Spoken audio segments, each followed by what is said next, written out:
Caros alunos, hoje vamos abordar função afim.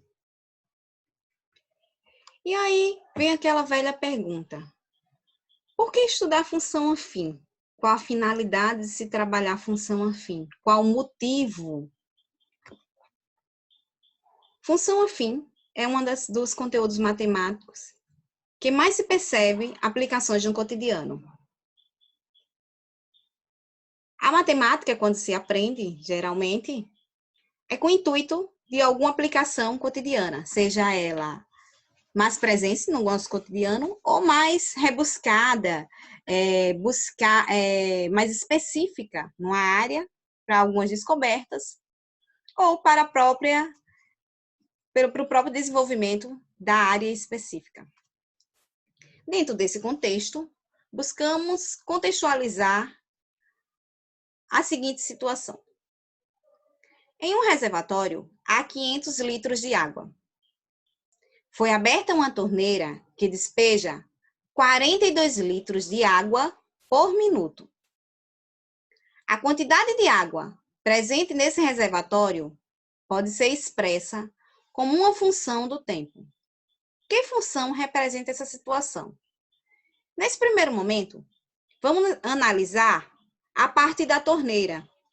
Perceber como essa torneira funciona, como é o sistema de funcionamento da torneira, né? Ele diz que a torneira foi aberta e que ela despeja 42 litros por minuto. Vamos pensar.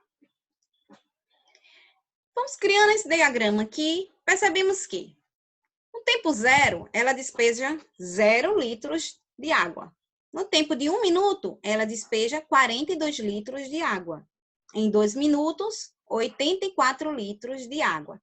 Em 3 minutos, 126 litros de água. E assim sucessivamente. Aí, digamos que ela despeje em T tempo. Em T tempo, quantos litros de água ela despejará? 42T. Porque a gente sabe que ela despeja 42 litros de água por minuto. A cada unidade de minuto, há um acréscimo de 42 litros. Percebendo isso, a gente já sabe que a torneira aberta despeja 42T. Escrevendo melhor essa situação, percebemos que no reservatório tem uma parte inicial de água que é de 500 litros de água. E tem uma parte que adentra o reservatório variável de 42T. A cada minuto, adentra 42 litros de água. A partir desses dados, eu posso montar a função que representa essa situação, que está representada da seguinte forma: quantidade de água em função do tempo, representada por 500 litros de água que já havia no reservatório inicialmente, acrescida de 42 litros de T. 2 litros de água em função do tempo. Uma outra situação muito comum, presente no nosso cotidiano, é a seguinte: um vendedor recebe mensalmente um salário composto por duas partes. Uma parte fixa, de R$ 1.800, e uma comissão de 9% sobre o total de vendas que ele faz durante o mês. Qual foi a expressão que representa o salário desse funcionário em função do total que foi vendido por ele?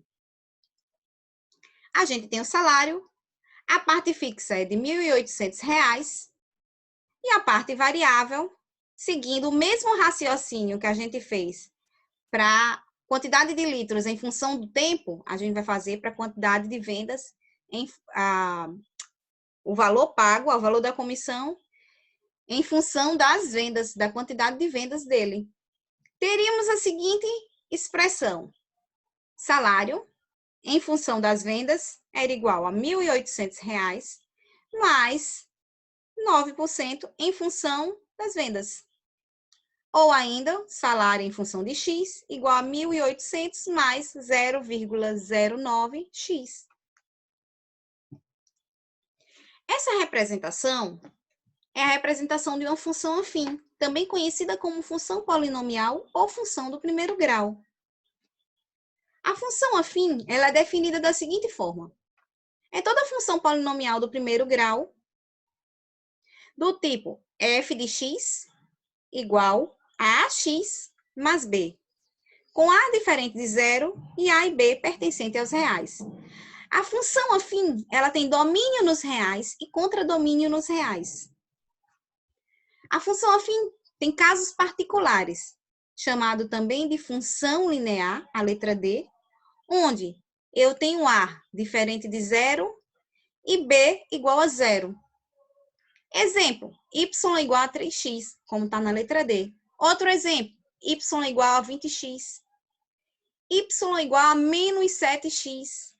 Y igual a menos 20 terços de x. Um outro caso particular da função afim é a função identidade, também chamada de função reflexiva. Porque uma reflete a outra. Se x é 3, y é 3. Se x é 4, y é 4. Se x é 50, y também será 50. X menos 3, y menos 3. Exemplos de função afim. Na letra A, a gente tem uma função afim com os dois coeficientes, A e B. Y igual a 5x menos 6, onde o coeficiente A é 5 e o coeficiente B é menos 6. Na letra B, y igual a 89 menos 7x, onde o coeficiente A é menos 7 e o coeficiente B, 89. Outro exemplo de função afim seria 4 menos 3 quintos de x, onde menos 3 quintos é o coeficiente A e o 4 seria o B. Vamos agora entender os elementos de uma função afim. O A é o coeficiente angular da função,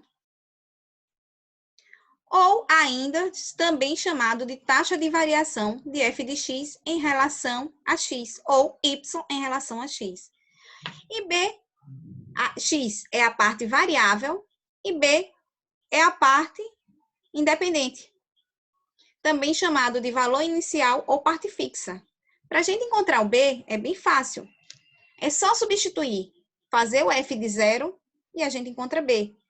Fazendo o f de zero aqui, no lugar de x eu colocaria zero, A vezes zero daria zero, sobraria para mim apenas B. Então, f de zero igual a B. Eu encontraria quem é o B. Trabalhando os coeficientes, o coeficiente da função afim, vamos para o seguinte questionamento. O que acontece se os coeficientes das funções afins forem iguais? Observe, eu tenho 3 funções distintas com o mesmo coeficiente, com o mesmo A, igual a 2.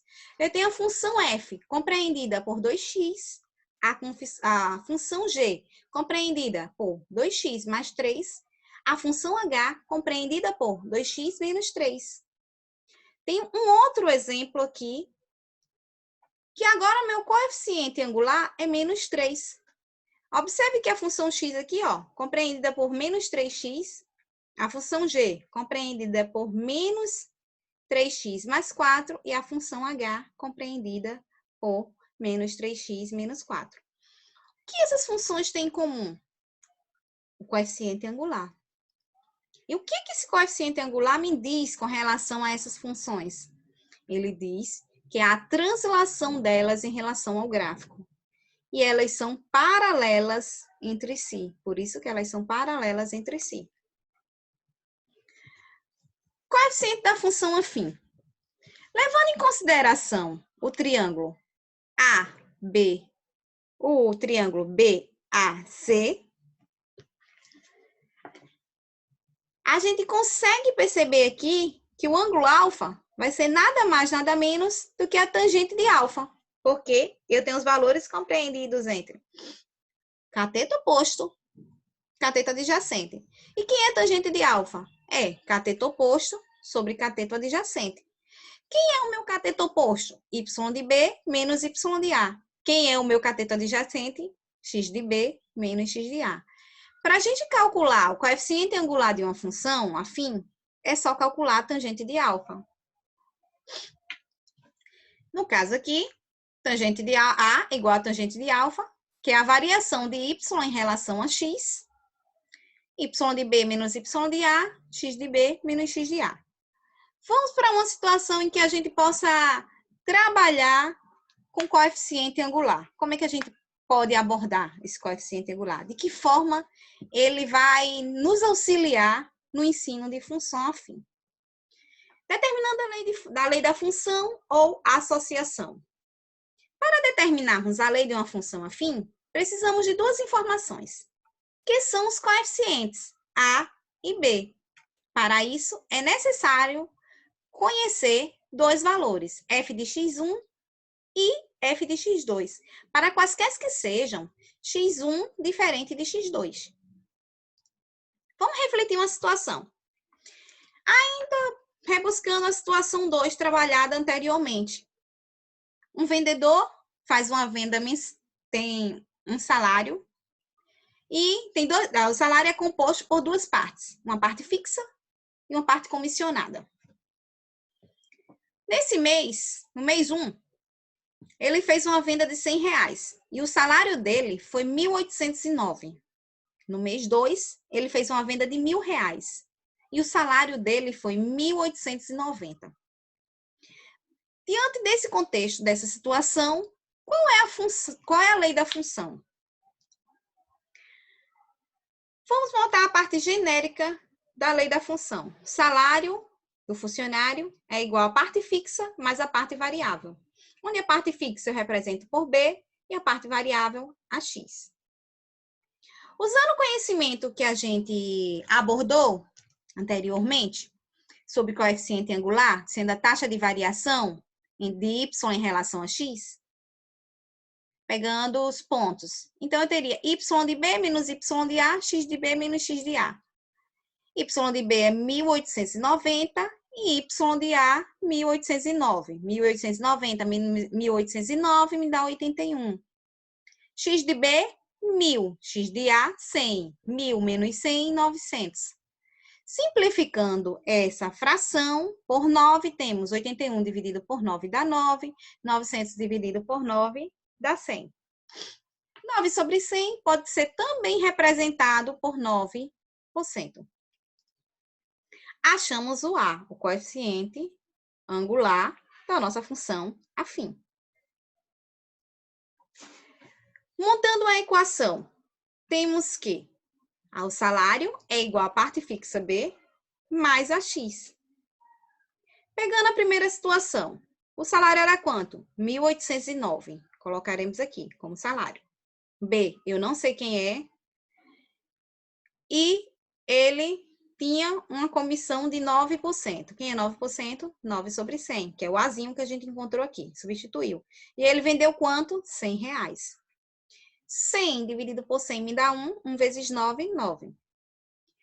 1.809, aqui está mais 9. Passando para o outro lado, vai ficar menos 9. 1.809 menos 9 igual a 1.800. Achei quanto é a parte fixa do salário dele. 1.800.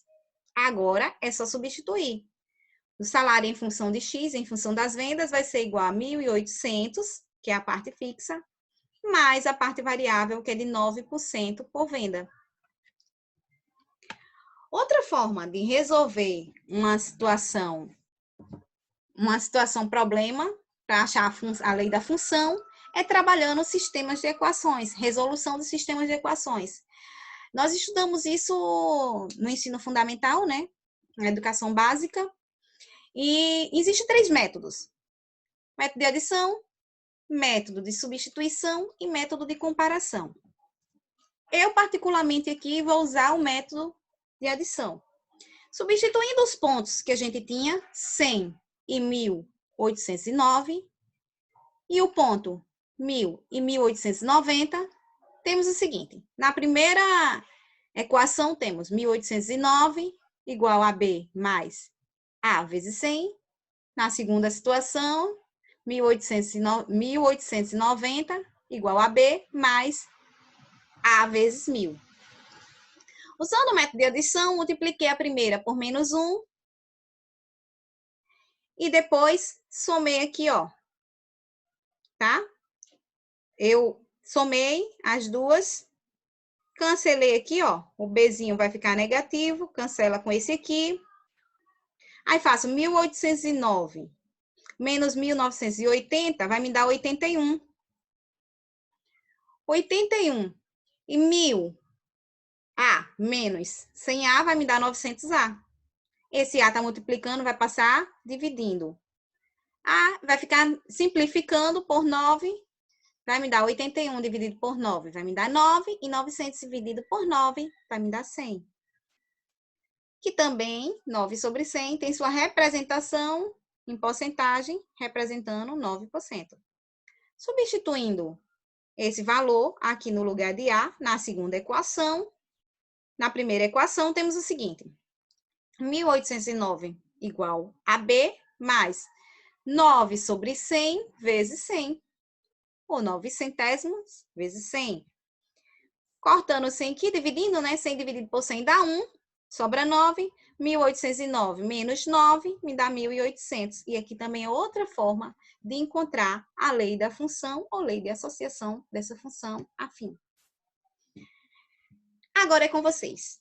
Determinando as seguintes funções afim. Eu quero as seguintes leis. Quero a lei para a primeira questão, que diz: determine a lei de uma função afim, sabendo que f de 4 é igual a 2 e f de 2 é igual a 8. Segunda questão: obtenha a função y igual a f de x mais b, cujo gráfico passa pelos pontos 4 e 7, e 1 e 13. E na terceira questão, calcule a taxa de variação da função cujo gráfico é a reta que passa pelos pontos A igual a 2 e menos 2 e B igual a 1 e 1. Zero da função ou raiz de uma função afim. Chama-se zero da função o valor de x para o qual f de x se anula, ou seja, para o qual f de x igual a zero.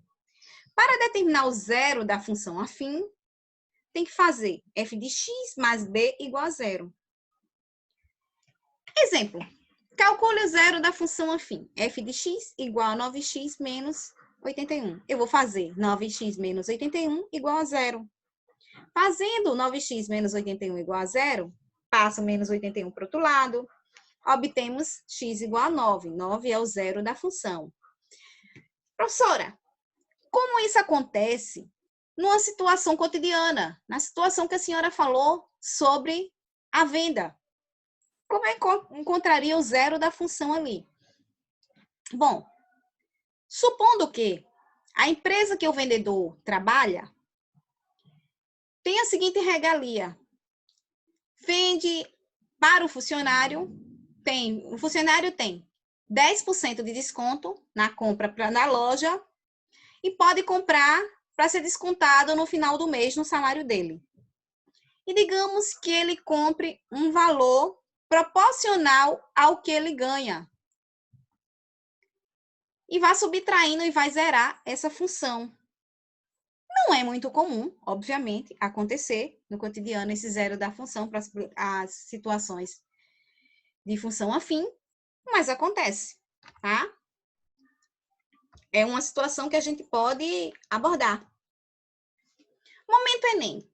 Vamos para uma questão do Enem. Ah, vocês sabem como eu gosto de gráfico, hein? E gosto de explorar gráfico. E vou novamente alertar, hein? Presta atenção nos gráficos. Os gráficos falam muito. Tem questões que eu não preciso calcular. Analisando o gráfico, eu já encontro a resposta. E uma das questões são essa. Presta atenção. Enem 2017 tinha a seguinte questão. Em um mês, uma loja de eletrônicos começa a obter lucros já na primeira semana. O gráfico representa o lucro dessa loja desde o início do mês até o dia 20. Mas esse comportamento se estende até o último dia do mês, o dia 30. Aí a gente tem aqui o gráfico, ó, lucros versus tempo, né? Tempo em relação, o lucro está em relação ao tempo relacionado a dias. e o lucro em real. Eles nos fazem a seguinte pergunta: a representação algébrica do lucro em função do tempo é? Qual é a lei de associação? Qual é a lei da função que o gráfico representa? Primeiro ponto, eu posso perceber que essa função é uma função crescente. Eu tenho A maior que zero. Se tivesse algum aqui que tivesse A negativo, eu já ia cancelar, já ia eliminar. Segundo ponto, percebo que B é o ponto que o gráfico, que a reta, corta o eixo Y. O B aqui representa quem para mim? Menos 1.000. Preciso fazer cálculo? Qual é a alternativa que é representada por B igual a menos 1.000? A única alternativa que tem é a letra D. Olha como o gráfico é importante, meninos. Lembrem, eu sempre falo isso em sala de aula, gráfico é extremamente importante. Ele me diz muita coisa sobre a questão. Então, eu não preciso calcular. A resposta é a letra D. Mas para aqueles que, professora, como eu faria? Como é que eu abordo? Mas se eu quisesse calcular, se eu quisesse achar os coeficientes A e B, como é que eu faria, professora? A resolução seria a seguinte. Analisando o gráfico, observamos que A é maior que zero, a função é crescente. Temos os seguintes pontos. Um ponto em que o gráfico corta a reta, que é x0, y menos 1.000, que é lá o meu pontinho B. Lembra que eu disse que f de 0 é igual a B? Então, achamos B. F de 0 é igual a B. E 20, e o outro ponto que é 20 e 3.000. Substituindo na função f de x mais b, temos f de 0, ó. Fazendo aqui, ó, f de 0, que vai dar 1.000, b igual a 1.000, e f de 20 igual a 3.000. Quando eu substituo, aí eu já achei quem é B. No lugar de B aqui, eu já coloco 1.000, ó. Então, 3.000 igual a A vezes 20 menos 1.000. Tá menos 1.000, passa para o outro lado. 1.000 mais 3.000, 4.000. Esse 20 está multiplicando, passa dividindo. 4.000 dividido por 20. Corta aqui, ó. Vai dar 400 dividido por 2, 200. A igual a 200. Ó, A igual a 200 e B igual a menos 1.000. Respostinha conferida com a análise do gráfico. Segundo momento Enem, né? Afinal, temos que já estar treinando para o Enem. É uma questão do ano de 2008 e diz o seguinte: uma indústria automobilística está testando um novo modelo de carro. 50 litros de combustível são colocados no tanque desse carro, que é dirigido em uma pista de teste, até que todo o combustível tenha sido consumido. O segmento de reta no gráfico mostra o resultado desse teste, no qual a quantidade de combustível no tanque é indicada no eixo Y, vertical. E a distância percorrida pelo automóvel é indicada no eixo X, horizontal. Percebemos que a função é decrescente, ó, pelo gráfico ela é decrescente. Percebemos o nosso B aqui, ó, o f de 0 igual a 50, o nosso Bzinho, que é a parte que o gráfico corta o eixo Y. E temos um outro ponto aqui, ó, tá? O zero da função, x igual a, y igual a 0, né? X igual a 500, y igual a 0. Tendo dois pontos, eu consigo escrever a lei de associação de qualquer função do primeiro grau, qualquer função afim. Então, eu já sei quem é. Os meus dois pontos, que é 0 e 50 e 500 e 0. Sei que a minha função é decrescente e sei que o meu B, o meu f de 0 é 50. A expressão algébrica que relaciona a quantidade de combustível no tanque e a distância percorrida pelo automóvel é, ele quer a lei de associação, a lei da função. A gente sabe que a função é decrescente, então ela não pode ser D, não pode ser E, só pode ser A, B ou C. A gente sabe também que o valor de B é quanto? 50. Não precisa resolver, professora. A senhora já achou a resposta? Letra B. Menos x sobre 10 mais 50. Análise gráfica. Mas, professora, como é que eu resolvo isso, professora? Como é que eu faço os cálculos? Vamos lá. Vamos para resolver essa questão. Analisando o gráfico, observamos que a função é decrescente e que temos os seguintes pontos: 0 e 50, 500 e 0. Substituindo aqui, ó, fazendo f de 0, encontro b igual a 50. Substituindo x por 500 e x por 0, temos o seguinte: 0 igual a vezes 500, mais b é 50. Tá mais 50 desse lado, passa para o outro lado, fica menos 50. Esse 500 que está multiplicando, passa dividindo. Corta esse zerinho com esse, fica menos 5 sobre 50. Simplifico por 5. Menos 5 dividido por 5 vai me dar menos 1. 50 dividido por 5 vai me dar 10. A igual a 10. E aí eu encontro a resposta, ó. Y igual a menos x sobre 10 mais 50. Voltando lá, ó. Letra B. Novamente, não precisa de cálculo. Gráfico traz muitos detalhes, por isso que é interessante compreender gráfico. Perde muito tempo quem não consegue. Então, fica a dica. Preste atenção no gráfico, analisa, vê os termos. Quem é o termo B? Quem é a parte fixa? Quem é a parte que está cortando o gráfico no eixo Y? Percebe se a função crescente, percebe se a função é decrescente. Analisa o coeficiente angular. Queridos, bons estudos e até a próxima aula.